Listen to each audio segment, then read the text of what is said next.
is Elisa from Inayas Toybox Crochet, and I'm here to show you what I've been up to. Thank you all for joining me. I love it when you come and visit me, and I have so much fun with you guys. Thank you all for being here. And I'd like to do this. This isn't something that I still find incredibly awkward, but I would love if you guys could go to my Etsy store and just heart some stuff so that Etsy knows, hey, people like her stuff. Let me recommend it for the next person who might want to get it. I really appreciate it, and some of you have been doing it, and that's amazing. Thank you so much. Okay, now that the awkwardness is over, let me show you what I've been up to. So we'll talk about this one, which literally just got off the hook. Well, kind of. I just finished sewing up the ends. And start with this. This is Droplet the Mermaid. This is my pattern available in my Ravelry store. I was going to make a tutorial. I made a tutorial of her. I spent an incredible time crocheting uncomfortably under a camera, or so I thought. It was still uncomfortable, but I wasn't under the camera for a lot of it. I couldn't even make what I've been up to video because my phone had no space because it was all taken up by the tutorial. And when I watched the tutorial, I knew I couldn't post it because you can't see anything. So I need to practice a little bit more on making tutorials before I can make a tutorial to post. But anyways, I made her. I used the Crochet in Agreement Forgiven colorway that was left over from the shawl. So there was very little. I mean, I was like a ball this big maybe. And I used that. And I knew I wouldn't have enough to go all the way up. So I paired it with this purple color, and I kind of tried to, you know, bleed it into the color randomly. I think it looks cool. I hope it looks cool. But anyways, I did that. And then this is Paint Box Cotton DK in the colorway Soft Fudge. And this is Paint Box Simply DK in the colorway Aubergine. She was interesting to make. I need to learn how to make tutorials for sure. But you know, like, I was working on her on camera, like when I was filming, and yes, I would take breaks for like rows of single crochets and stuff like that, but I was working with her when she was on camera. So when I was off camera, I decided I'm going to do my amigurumi wares thing, and I made this. This is Kitty the Mermaid. It is one of the patterns that was chosen in amigurumi wares. I wanted to show you this. Look at this. I think they did such a great job. This is the acrylic Paint Box Simply DK, and this is the cotton. And look at how close, ooh, am I blocking the light? How close the color is. I mean, obviously on camera they look the same. This in real life is just slightly lighter than the acrylic, and cotton is harder to get saturated colors. And I know they're commercial. I know that they're a commercial company and they have the resources and all of that. But I'm just saying, it's just very similar, the color. And that kind of like struck on me. But anyways, let's talk about this. This is Kitty the Mermaid, and I used the Simply DK in the colorway because I wanted to make a brown cat. And then the tail is ice cream. Lion Brand ice cream yarn in the colorway Butter Pecan, which I have a lot of. I have a lot of. It turns out I just rediscovered that I have one of the big scoops. I need to make something out of that. But anyways, I was hoping to reach the blue, and I didn't until just a little bit of the blues right here. Oops. Right there. And the rest of it is just the grays and the browns and the tans. But you know, it is what it is. That's how my skein was, and that's how I got to it. So I made her. It was probably a mistake working with the same color with kind of similar patterns. I did not enjoy that as much as I should have. I think because I worked on this when I couldn't go on camera, and I worked on this when I was on camera, and I don't know. I mean, they're two different patterns, but part of me is like, oh, I don't know. It was just too much. So I worked on those two kind of simultaneously. And then after I needed a break. I finished these two first. I needed a break. I was like, this is too much amigurumi. I want to make something that's easy, that I don't need to look at a pattern all the time. And while I could have worked on the shawl, I also wanted something that gave me like something, a finished object, because I just felt like I needed a short project that was fun and easy, and I needed to take my head off the tutorial thing, which at that time I didn't even know I was off camera. So I started this, I'm going to link the pattern I started off with, although I ended up doing my own thing, down below. But I got this, what's it called? Mystical Dragon Pouch pattern. And I made one of these. And I made these specifically for my son and his Uno cards.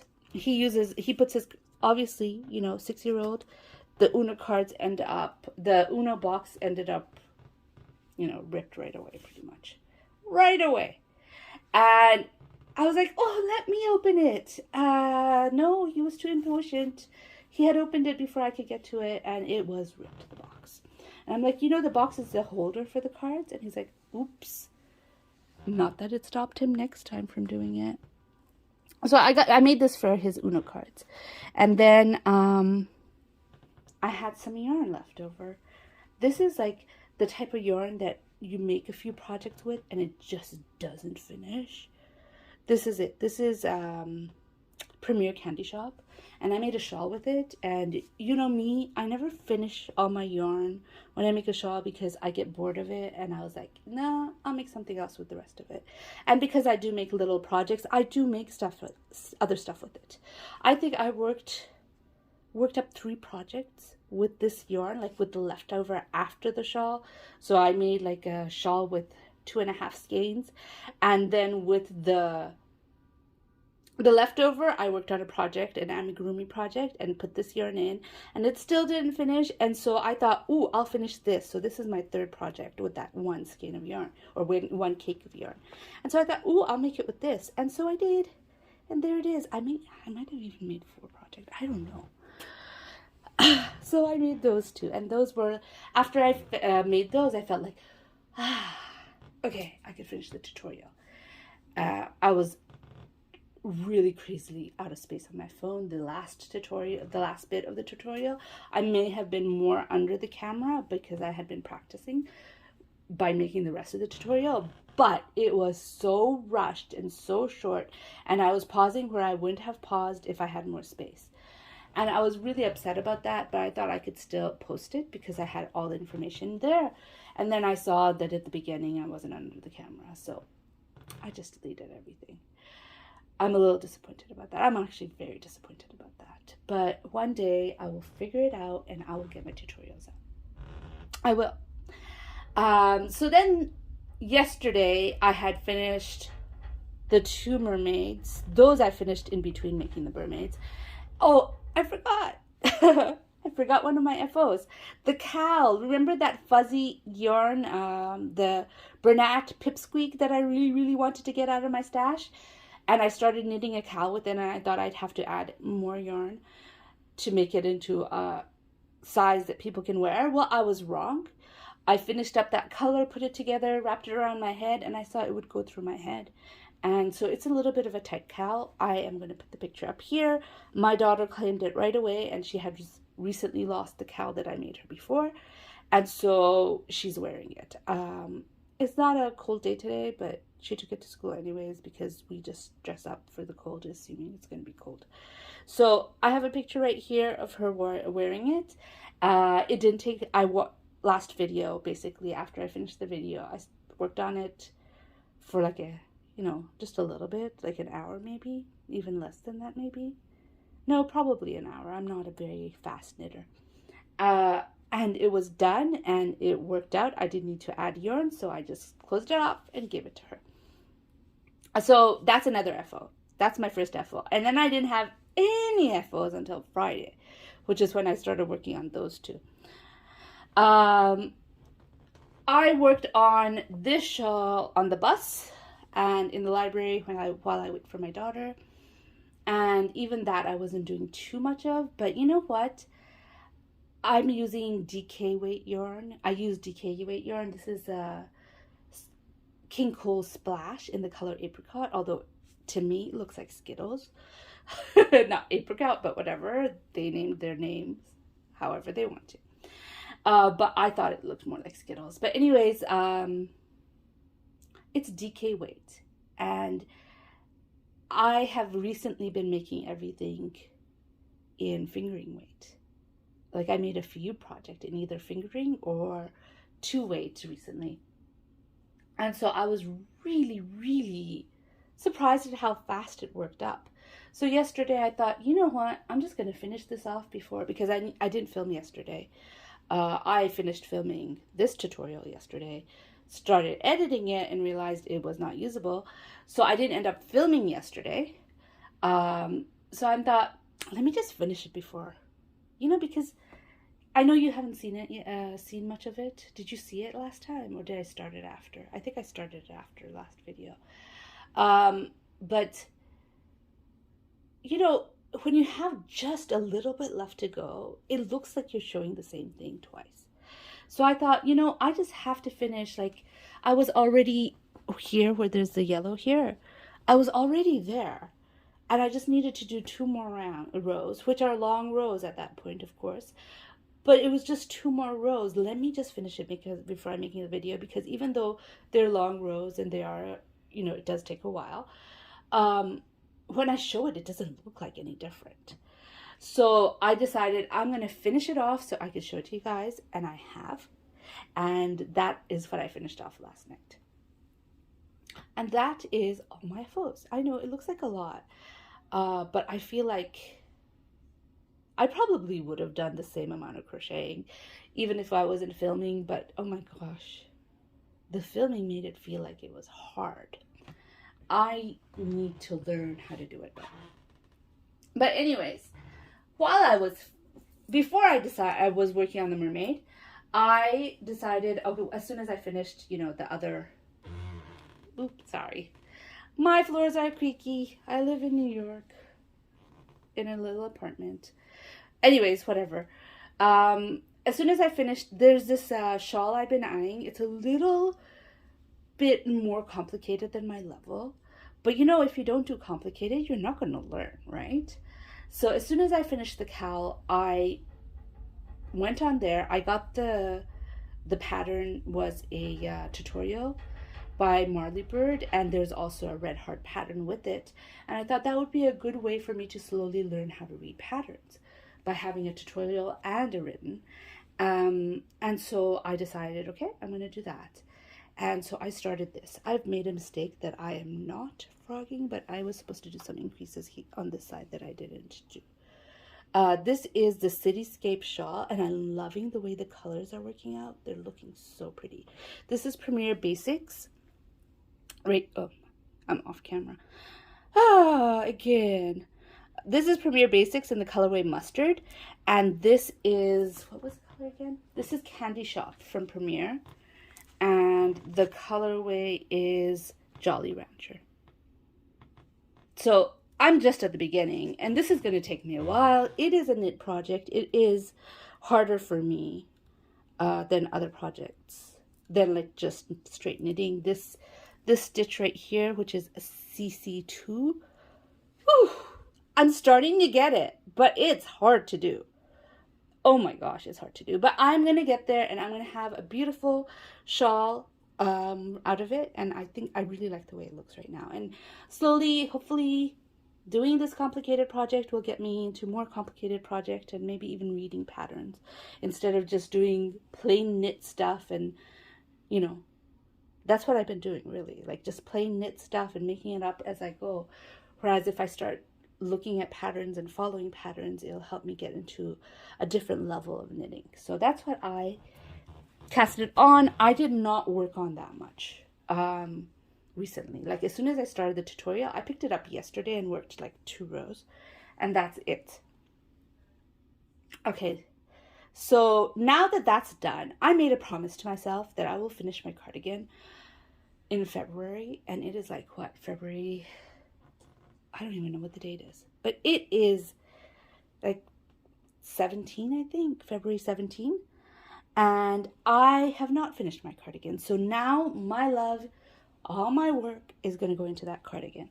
I did finish the sleeve I showed you last time, so there's no like showing you this is where I was last time. I didn't bring the sleeve here. It's still in the living room, so I'm not going to show you that sleeve. But now I'm working on the second sleeve. I am having a much easier time on the second sleeve. This is how far I've gotten. I am really close to getting done. As soon as the sleeve is done, I'm going to be sewing the project together and making it into a cardigan and hopefully trying it on and seeing if it fits. I hope it fits. I hope it fits. The sleeve, I did try on the sleeve, the finished sleeve, and it looks a little short.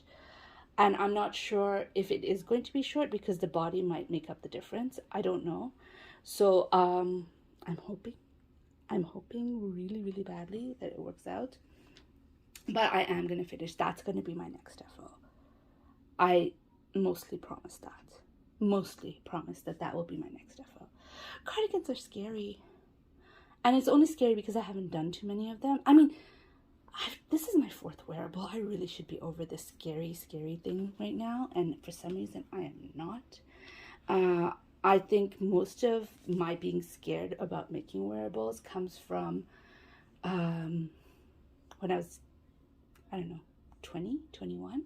My mother was a sewer. Like, she sews.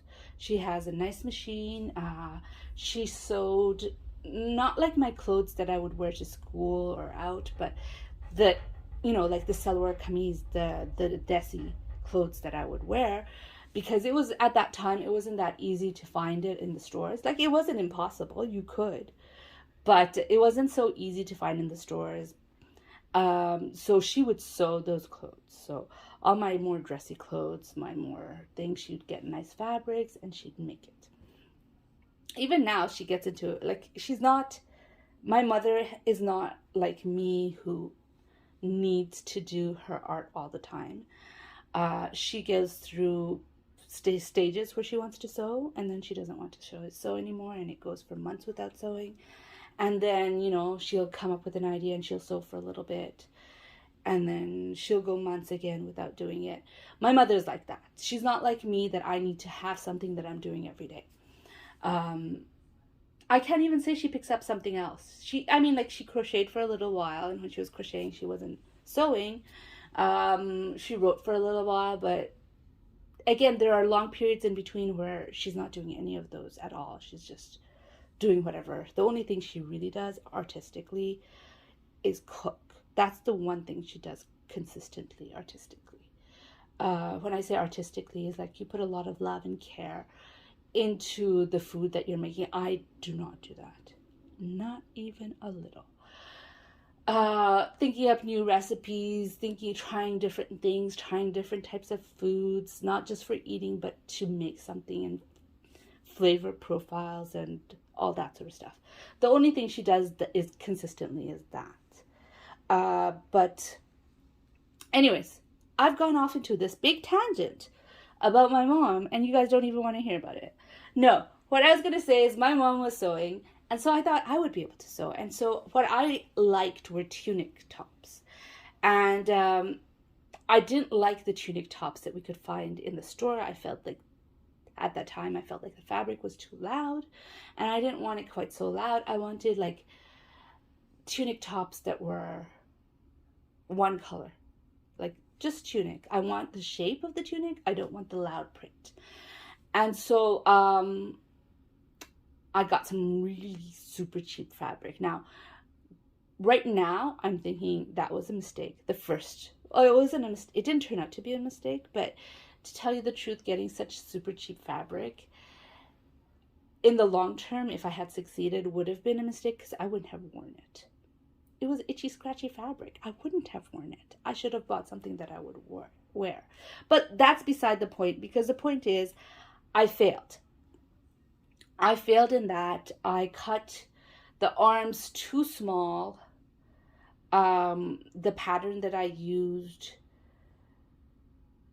I don't think there was anything wrong with it because my mom was using that pattern forever before that. But I made a mistake probably on how I laid down the pattern onto, like, it was, you know, those really crinkly, easy to rip paper that you pin onto the fabric and then you cut around it. I probably pinned it on wrong. And the arms were so super, they fit like I could get my arm through it, but it felt like I was wearing a straitjacket. They were so tight. Around my bust area, it was also very tight. Again, I'm using a pattern that my mom has been using for years to make my clothes. So it's not the pattern. I did something wrong. I cut it wrong.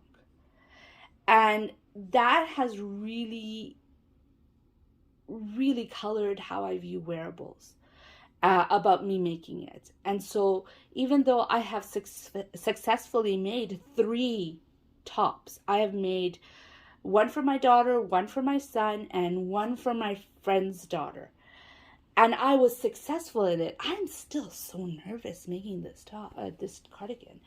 And it's just something I need to get over. This is a me problem, a big me problem, because I want to make the cardigan, I want to wear it, and I have this big fear that's stopping me, and I need to get over it. I really do. And I will finish that, and I'm telling you, as soon as I finish that cardigan, I am putting another cardigan in my hook. I'm going to put another cardigan on my hook. I will give myself time to go slowly. I'm not pressuring myself in any way, but I'm going to make sure that I get over this stupid fear of making wearables. I will. And I love to say a success would be what will get me over it, but it won't, because I've had 3 successes and I'm not over it. So I need to keep on doing it. So as soon as I finish this cardi, I will slow down. I'm going to work on this cardi until it finishes. Hopefully I won't pick up anything else, but you know, if it's not fun, I am going to pick up something else. And then as soon as I am done, I'm going to put on another cardi on my hook, and I'm going to get over this fear.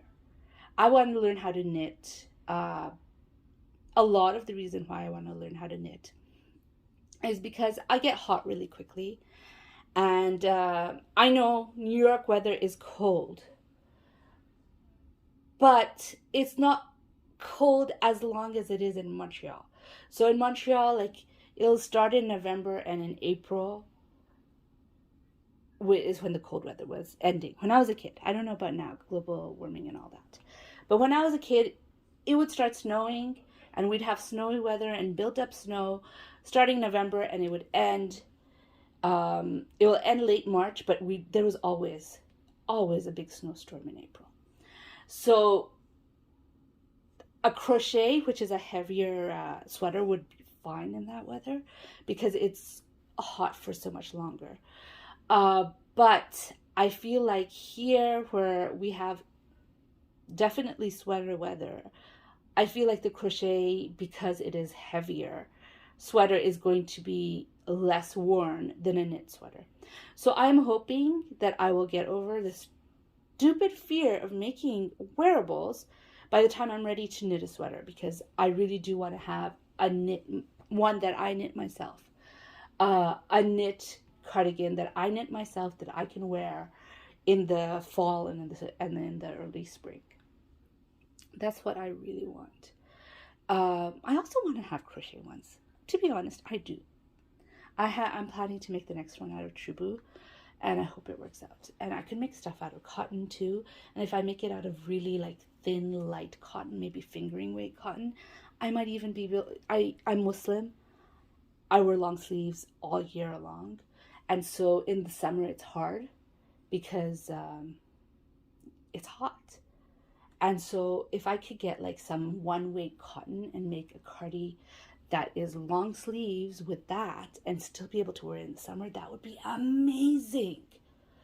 Because right now I'm wearing crop tops that are long sleeves under my clothes, and they're meant to keep you warm, and you're wearing it in the summer.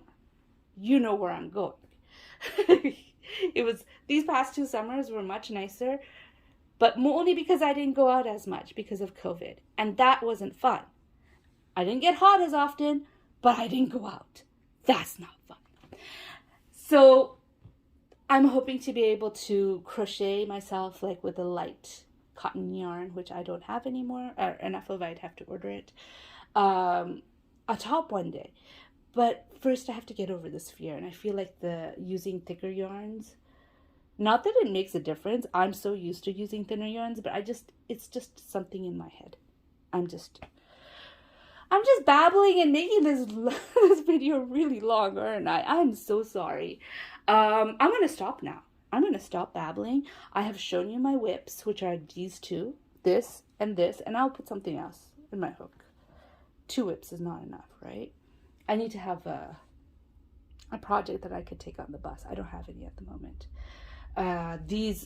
While this is not very big yet, these skeins are really big to carry in your purse. So I haven't done that yet. I have to find something. But for now, I am finished with these things. And I'm really happy that I have FOs, because even though I crochet the same amount, my headspace with crocheting, with my frustrations with space and the uncomfortableness of trying to get under the thing, really made me feel like I wasn't getting anything done this past week, which was not true. Obviously, it was not true, because I have not only that project done, but a few more others. But it just felt weird. And I know I'm putting a little bit of pressure on myself, but I really, really want to be able to put those tutorials out. It is really the reason I started my YouTube channel. I love showing you everything. I love showing you my makes and talking to you guys about it. Nobody else in my real life understands the love of crochet. Nobody in my real life. Like I said, my mom is like an intermediate crocheter. She will crochet a little bit. Like, I need slippers, I'll make slippers, and that's it. She doesn't do it because she needs to crochet. She does it because she needs the slippers. So there's nobody in my real life to talk about crochet.